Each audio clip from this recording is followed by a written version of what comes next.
किसानों का जो आंदोलन मैदान में चल रहा है उसका समर्थन टीवी पर कांग्रेस के लोग कर रहे हैं। अगर आप टीवी देखो और डेली कोई ना कोई ट्वीट जो है राहुल गांधी या प्रियंका गांधी कुछ ना कुछ जो है वो करती हुई दिखाई देती है। तो इससे एक बात समझ में आती है कि कांग्रेस के लोग किसान आंदोलन को प्रमोट कर रहे हैं और बीजेपी वाले इस आंदोलन को लंबा खींचने का काम कर रहे हैं। तो इसमें कुछ अंडरस्टैंडिंग लगती है, उसको लंबा खींच रहे हैं। तो ये लंबा खींचने से क्या होगा, जितना ज़्यादा लंबा खींचा जाएगा उतना मजदूरों का मुद्दा बैकग्राउंड में चला जाएगा, पीछे चला जाएगा और कुछ समय बाद वो लोग मजदूरों का मुद्दा भूल जाएंगे। तो एक स्ट्रेटेजी के तहत ऐसा हो रहा है, ऐसा मेरा आकलन है, मेरा मानना है। और इसके पीछे कांग्रेस और बीजेपी दोनों को उद्योगपति चुनाव में लड़ने के लिए पैसा देते हैं। कम ज़्यादा हो सकता है, बीजेपी को ज़्यादा मिलता है। जब सेंट्रल में कांग्रेस की सरकार थी तो कांग्रेस को ज़्यादा मिलता था, अभी बीजेपी को ज़्यादा मिलता है, मगर मिलता दोनों को भी है। एक समय था जब भारत में चुनाव में उद्योगपतियों से फंडिंग लेना कानूनी अपराध था। बाद में ये कानून बदल दिया गया। इसके बारे में हमारे लोगों को शायद जानकारी नहीं है, ये जानकारी निकाला जाना चाहिए। इसकी वजह से कितना गंभीर संकट पैदा हो गया, मैं इसके बारे में सुप्रीम कोर्ट में केस लेकर जाने के बारे में भी सोच रहा हूँ। एक आंदोलन करने का, एक सुप्रीम कोर्ट में केस लेकर जाने का। मुद्दा क्या है कि लगभग 8 लाख करोड़ रुपया बैंकों का डूब गया। ये अभी ये मतलब ये इस समय का क्यों डूब गया? सरकार ने निर्लेखन राइट ऑफ करने का निर्णय लिया। तो सरकार ने राइट ऑफ करने का निर्णय क्यों लिया? क्योंकि राइट ऑफ करने के बाद वो पैसा डूब जाता है और उसमें कुछ पैसा उद्योगपति सरकार को चुनाव लड़ने के लिए देते हैं और कुछ पैसा वो अपने पास रख लेते हैं। तो भारत के जो उद्योगपति है वो अपने परिश्रम से, योग्यता से अमीर बन रहे हैं, ये बात सही नहीं है। इसे डाटा के आधार पर प्रूव किया जा सकता है। जब धीरूभाई अंबानी का मृत्यु हो गया तो धीरूभाई अंबानी पर इंडिया टुडे ने एक रिपोर्ट पब्लिश किया था और वो मतलब विदेश से भारत सरकार से अनुमति लेता था कि मुझे फैक्ट्री चलाने के लिए टेक्नोलॉजी की जो मशीनें हैं, मैं 4 मशीनें मंगाना है। तो भारत सरकार उसको 4 मशीन की अनुमति देता था, वो 10-15 मशीन लेता था। मतलब उसको अलाउ 4 ही मशीन होती थी, 4 मशीन का टैक्स देता था, बाकी सारी मशीनें वो ऐसे मंगा लेता था। कस्टम ऑफिस के लोगों को मैनेज करके उसको छुड़वा लेता था और अपने फैक्ट्री में 4 मशीन के आधार पर ही भारत सरकार को टैक्स देता था। बाकी सारा प्रोडक्शन करता था 4 मशीन के अलावा 15-16 मशीन पर, और बगैर टैक्स के जो है वो मार्केट में बेचता था और ज़्यादा पैसा कमाता था। ये रिपोर्ट इंडिया टुडे ने पब्लिश किया। मैं आपको एग्जाम्पल के तौर पर बोल रहा हूँ कि भारत के जो उद्योगपति है वो ईमानदारी से महान बन गए, ये बात सही नहीं है। और अभी 40वें नंबर पर अंबानी थे और अभी लॉकडाउन के दौरान जो है वो दुनिया के 10 अमीर लोगों के बीच में उनका नंबर आ गया। तो ये ऐसे ही तो नहीं आया है। अभी एक सोशल मीडिया में फोटो छपा, पता नहीं कुछ लोगों ने देखा होगा, कुछ लोगों ने नहीं देखा होगा। गौतम अडानी गुजरात का, उसके बीवी को नरेंद्र मोदी नमस्कार कर रहा है।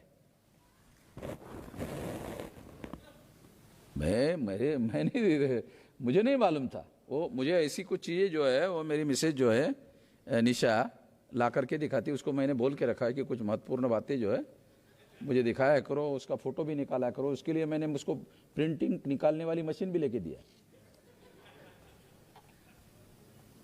तो दिखाया। वो खास तौर पर वो फोटो बहुत खास है। मैंने ये मुंडी देख, तो गौतम अडानी की जो बीवी है, आप अभी भी देखो, वो उसकी तरफ देख भी नहीं रही है।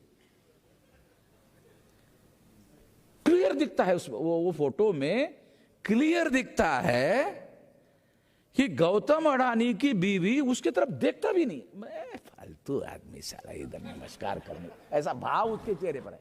ए फालतू आदमी साला मुझे नमस्कार करने को ले आया, वो नमस्कार भी नहीं कर रही उसको। और एक बात है, वो नमस्कार कर रहा है, वो उसको नमस्कार भी नहीं कर रही है।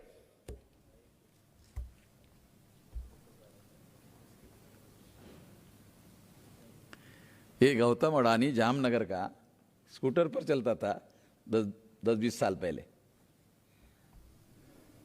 वो भी बजाज वाला स्कूटर। हेकड़ी करने के बाद ही साला वो स्टार्ट होता था, बजाज वाला।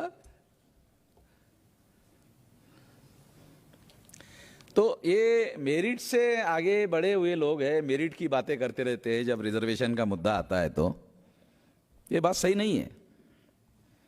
तो मैं जो बात आपको समझाना चाहता हूं ये उदाहरण के लिए, तो जो रूलिंग पार्टी और अपोजिशन पार्टी, ये दोनों मिलके ये चाहते थे कि लेबर के सपोर्ट में जो 29 कानून है उसे रद्द कर दिया जाए। ये इसका नाम दिया लेबर रिफॉर्म। तो लेबर रिफॉर्म लेबर के फेवर में नहीं है, मगर नाम उसका है लेबर रिफॉर्म।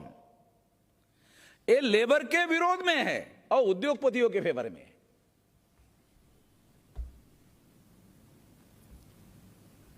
Labour reform. तो मेरा ऐसा मानना है कि ये जो कांग्रेस बीजेपी मिलकर अंडरस्टैंडिंग के तहत, रणनीति के तहत किसान आंदोलन को बीजेपी लंबा खिंचवा रही है और कांग्रेस उसको प्रमोट कर रही है, ताकि ये जो लेबर कानून के साथ जो धोखाधड़ी हो गई है लेबर के साथ, वो मामला बैकग्राउंड में चला जाए, लोग भूल जाए। ये रणनीति है उनकी, ये भूल जाए।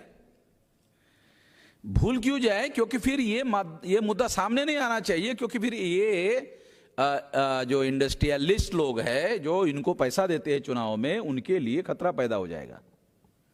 इसलिए हम अभी 500, 550, 650 जिलों में ये जो लेबर लॉज नरेंद्र मोदी ने बनाए उसको जलाएंगे, उसको जलाएंगे। तो जलाएंगे तो कानून का उल्लंघन हुआ ना, है? तो जलाने का जो भी कानून का उल्लंघन है, उसका जो भी सजा है,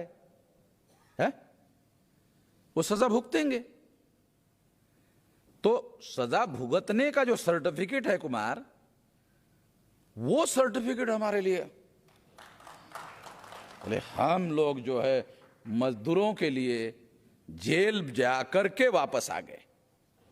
10, 20, 50, 100, 200 मजदूर कम से कम जेल से बाहर आने के बाद में हार डालने के लिए तो रहेंगे।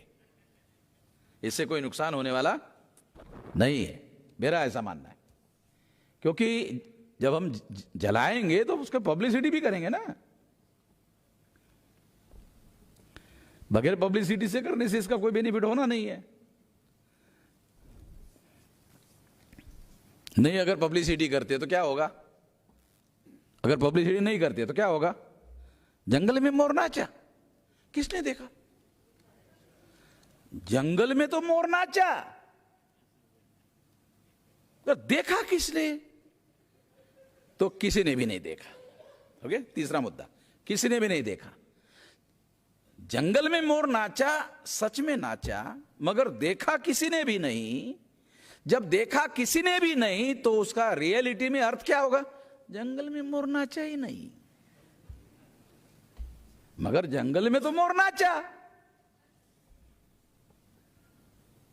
तो पब्लिसिटी तो करना पड़ेगा। पब्लिसिटी जो है, मैं तो ये कहता हूं कि अगर लड़ाई आप लड़ना चाहते हो तो 10% एक्शन करो, 90% पब्लिसिटी करो। नरेंद्र मोदी से तो मैंने यही सीखा।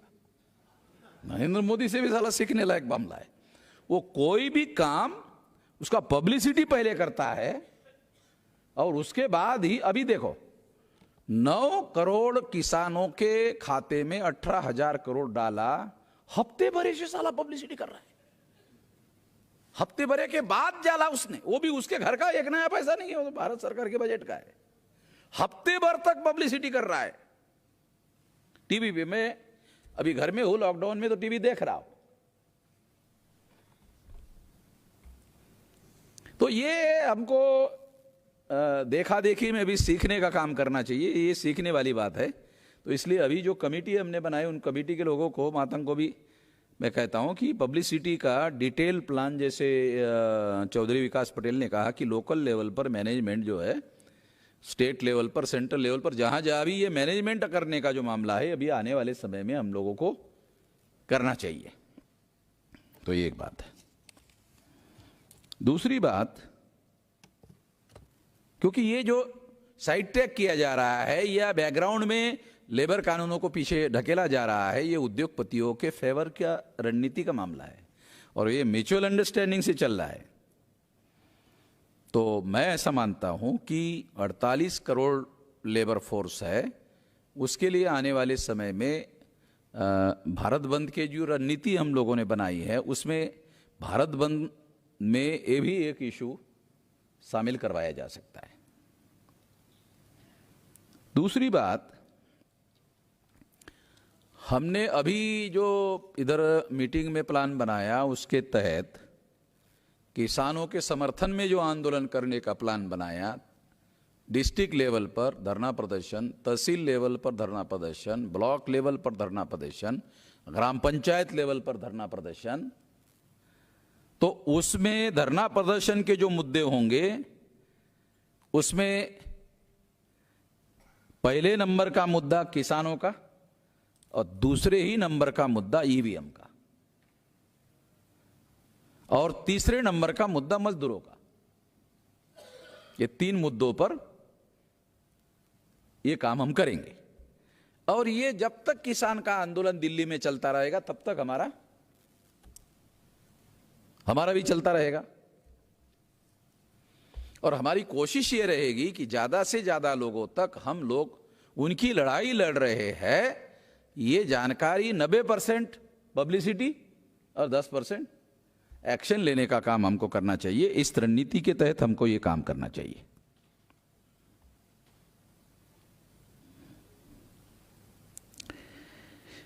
अभी मैं आखिरी मुद्दा बताना चाहता हूं। वो आखिरी मुद्दा ये है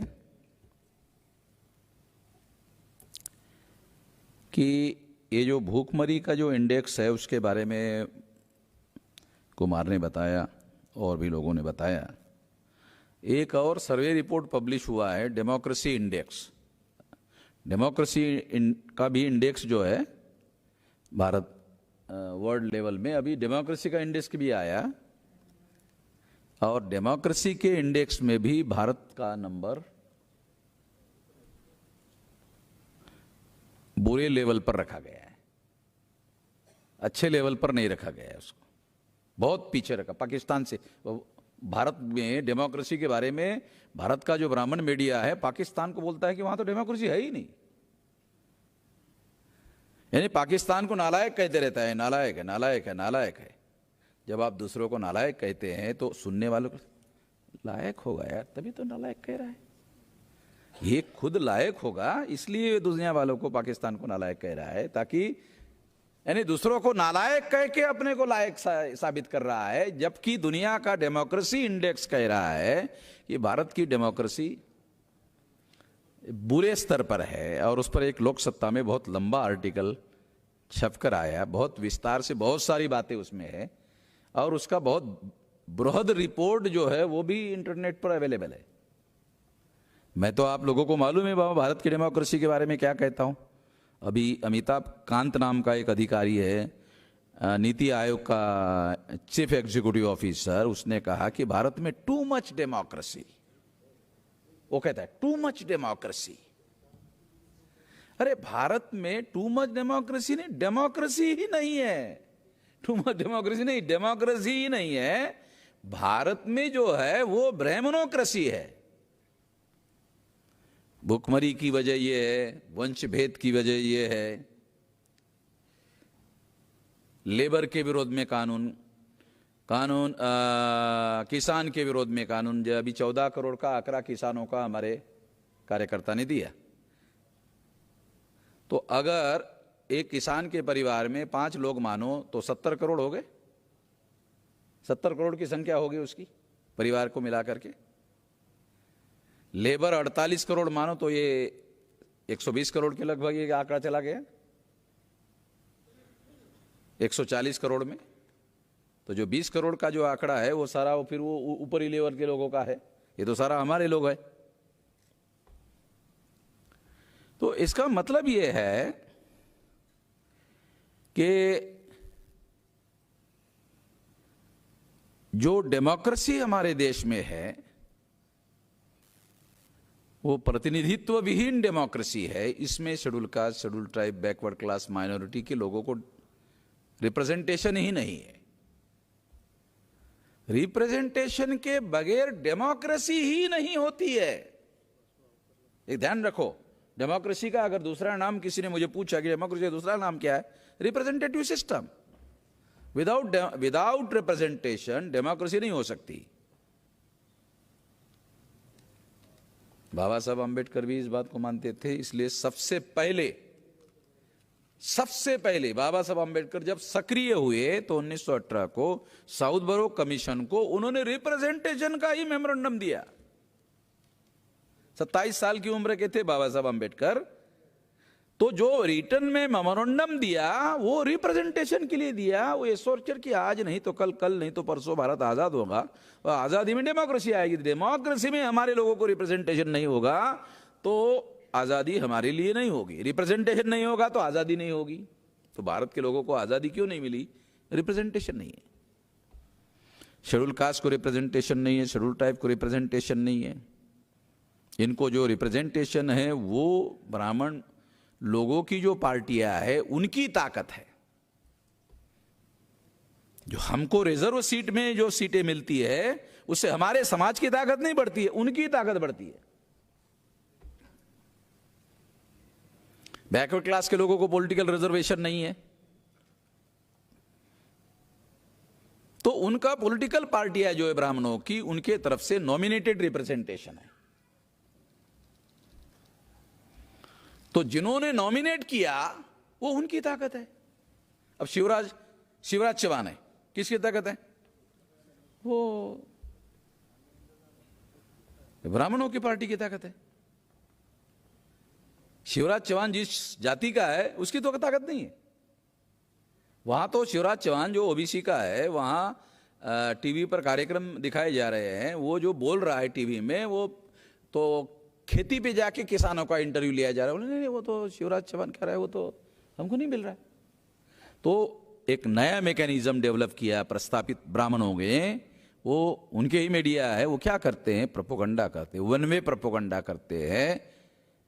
क्योंकि रिप्रेजेंटेटिव नहीं है इसलिए उसको गलत साबित करने वाले कोई है नहीं। रिप्रेजेंटेटिव जो अपोजिशन में होता है वो गलत साबित करता है, वो है नहीं तो उसी जो प्रोपोगंडा किया जा रहा है उसी को मानने के अलावा कोई विकल्प लोगों के सामने है नहीं।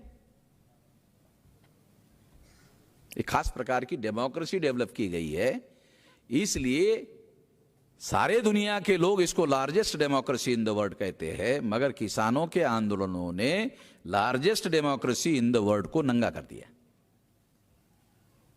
कनाडा के लोगों को लगता है अरे भारत सरकार इतने लोग सड़कों पर इतने दिन से और सुन नहीं रही है। अमेरिका के लोगों को, न्यूजीलैंड और ऑस्ट्रेलिया के लोगों को, यूके के लोगों को, अभी ये न्यूजीलैंड में किसका राज है? अंग्रेजों का। ऑस्ट्रेलिया में किसका राज है? अमेरिका का। कनाडा में किसका राज है? अंग्रेजों का। अमेरिका में किसका राज है? अंग्रेजों का। और अंग्रेज कौन है? तो भारत पर राज करने वाले लोग। तो किसी न किसी तरह से अंग्रेजों का भारत के साथ संबंध है। वहां बहुत सारे लोग, भारतीय लोग, खासतौर पर ये जो पंजाबी लोग हैं, तो 15 लाख लोग कनाडा में है। कई तो कैबिनेट में मिनिस्टर है उनको, वहां का तो डिफेंस मिनिस्टर एक सरदार है। और अभी तक ऐसा कहता है कि जो अपोजिशन पार्टी का मेन लीडर है वो सरदार है, अगर वो पार्टी चुनकर आती है तो कनाडा का अगला प्राइम मिनिस्टर एक सरदार बनने वाला है। सरदार वहां का, कनाडा का। पंजाब का मुख्यमंत्री इन्होंने नहीं बनने दिया, गोली चला दिया स्वर्ण मंदिर पर, वहां का प्रधानमंत्री बन जाएगा।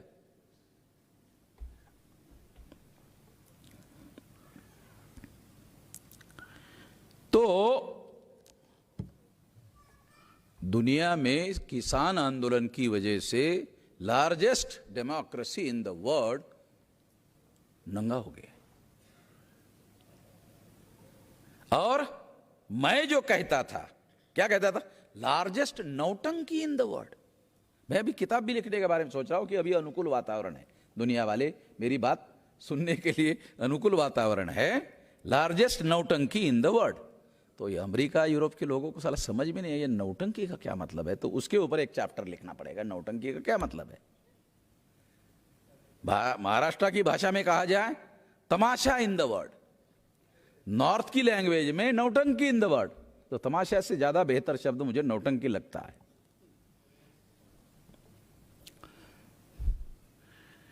तो ये किसान आंदोलन ने ये एक बात, एक दूसरा एस्पेक्ट में बता रहा हूं। और दूसरी तरफ डेमोक्रेसी की इंडेक्स को अभी दुनिया वालों ने इसको बताना शुरू कर दिया, और उसमें भारत का नंबर बांग्लादेश से पीछे है, नेपाल से पीछे है, पाकिस्तान से भी। हाँ, बुरा बुरा नंबर है भारत का।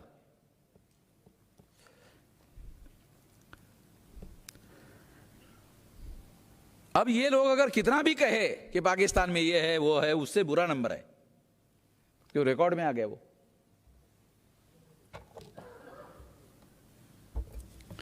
तो हम लोगों को आने वाले समय में ये ध्यान रखना बहुत जरूरी है कि जो परिस्थिति भारत में डेवलप की गई योजना बनाकर कि एक रूलिंग पार्टी जाएगी तो दूसरी रूलिंग पार्टी ब्राह्मणों की आ जाएगी, ये परिस्थिति सबसे ज्यादा भयंकर है। इसने सबसे ज्यादा गुणात्मक रूप से बहुत ज्यादा भयानक परिस्थिति जो पैदा की।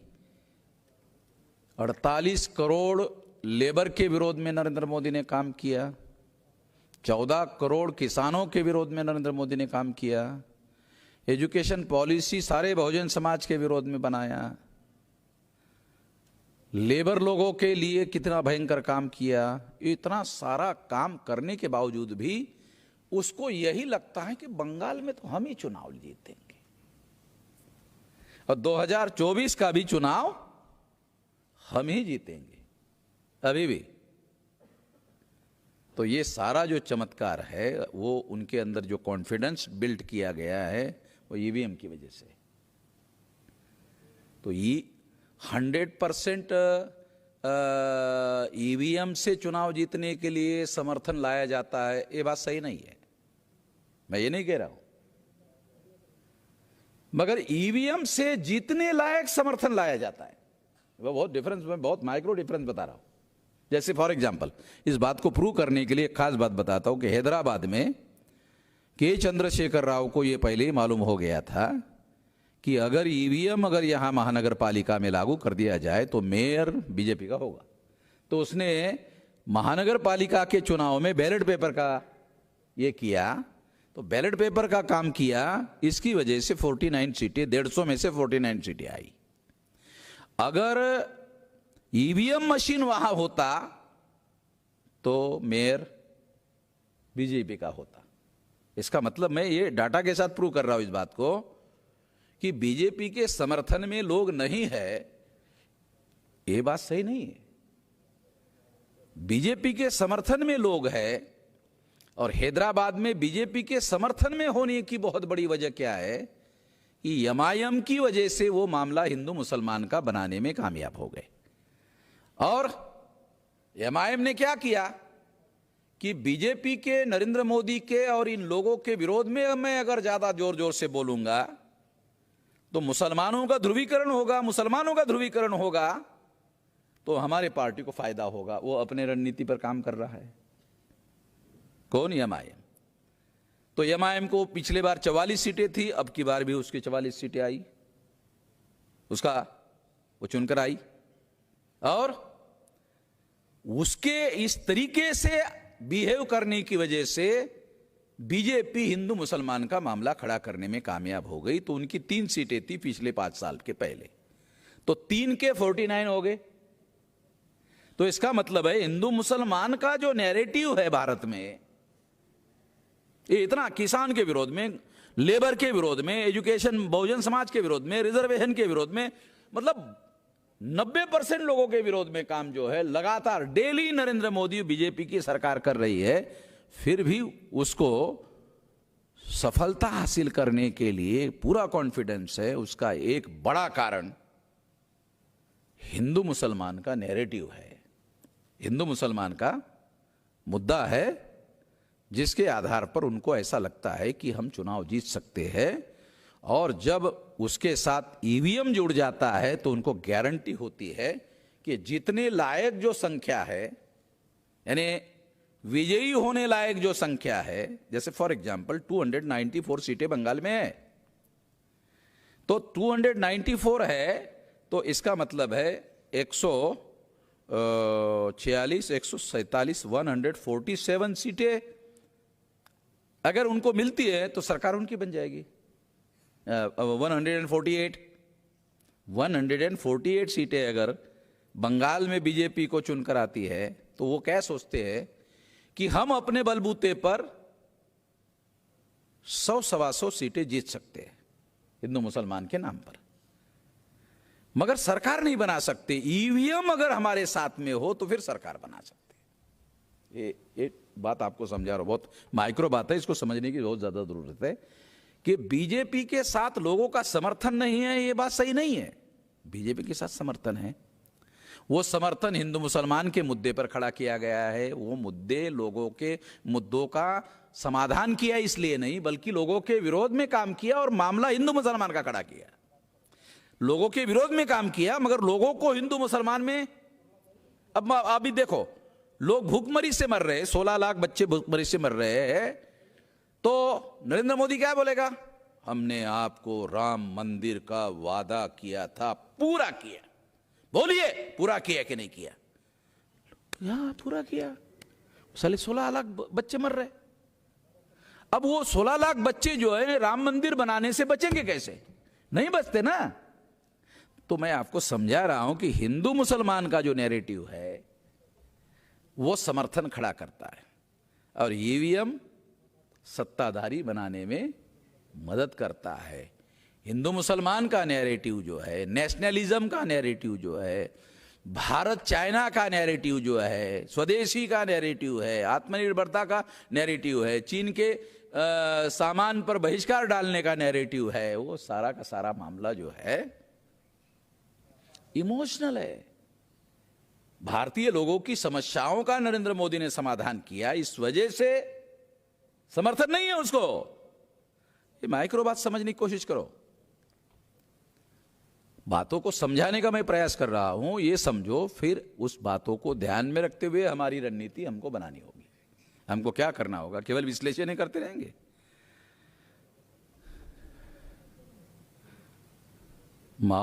मार्क्स कहता है, कुमार, वास्तविक काम इतिहास का विश्लेषण करना नहीं है, वास्तविक काम इतिहास बदलना है। तो हम केवल इतिहास का विश्लेषण ही करते रहे और इतिहास बदलने का काम ना करें तो फिर तो हम लोग कुछ हद तक दुश्मनों को ही काम कर रहे हैं। तो इसलिए मैंने आपको पहले कहा कि हम जो 630 जिलों में जो आंदोलन करेंगे उसमें मजदूर का मुद्दा रहेगा, किसान का मुद्दा रहेगा, और उसमें उस इक्विवेलेंट लेवल का मुद्दा जो है ईवीएम भी रहेगा। जो दिल्ली में किसान आंदोलन कर रहे हैं उसमें ईवीएम का मुद्दा नहीं है। और जब हमारे कुछ लोगों ने उनको कहा कि ईवीएम की वजह से तो नरेंद्र मोदी सुन नहीं रहा, तो नेता लोग क्या बोल रहे थे वहां के? ये नहीं, मैं हमारे पास डॉक्यूमेंट्री, क्या बोल रहे थे? नहीं, ये पॉलिटिकल मुद्दा है। ईवीएम का मुद्दा जो है पॉलिटिकल मुद्दा है, तो इसलिए ये पॉलिटिकल मुद्दा हम लोग वहां नहीं ले रहे हैं। नरेंद्र मोदी को क्या लगता है कि ये पॉलिटिक्स में तो चुनाव लड़ने वाले ही नहीं है, तो मुझे तो इनसे चुनौती नहीं है। ये लोग जो है, जब मैं इनकी बात नहीं सुनूंगा, ये वापस चले जाएंगे, तो ये तो चुनाव लड़ने वाले हैं नहीं, तो मेरा क्या बिगाड़ने वाले हैं? बहुत सारी बातें हैं जिसके बारे में ये आंदोलन में बहुत कमियां खामियां हैं, जिसकी वजह से ये आंदोलन इंटरनल अपने स्ट्रेटेजी में कमजोर है। ये मैं पब्लिकली बोल रहा हूं, वहां तक आवाज जाएगी, ऐसा मैं मानता हूं, वहां तक जाएगी, क्योंकि सोशल मीडिया में जा रहा है। तो ये रणनीति जो है उन लोगों को समझाने से कि वो ईवीएम का मुद्दा ले लेंगे, इनको हमने अभी समझाना बंद करने का निर्णय किया कि इनको नहीं समझाएंगे। वाह, हमारे आंदोलन में ये मुद्दा शामिल कर देंगे। ये हमको फैसला करना है ना, किसान का समर्थन करना है, उसके लिए आंदोलन करना है, मजदूरों का समर्थन करना है, और उसमें हम ही आंदोलन चला रहे तो हम ईवीएम डाल देंगे। हम चला रहे ना आंदोलन, तो हम फैसला करेंगे। ये करना होगा। ये करने से हम इतिहास बदलने का काम कर सकते हैं। ये काम हमको करना होगा। इतना ही इस मौके पर मैं कहना चाहता हूं। धन्यवाद।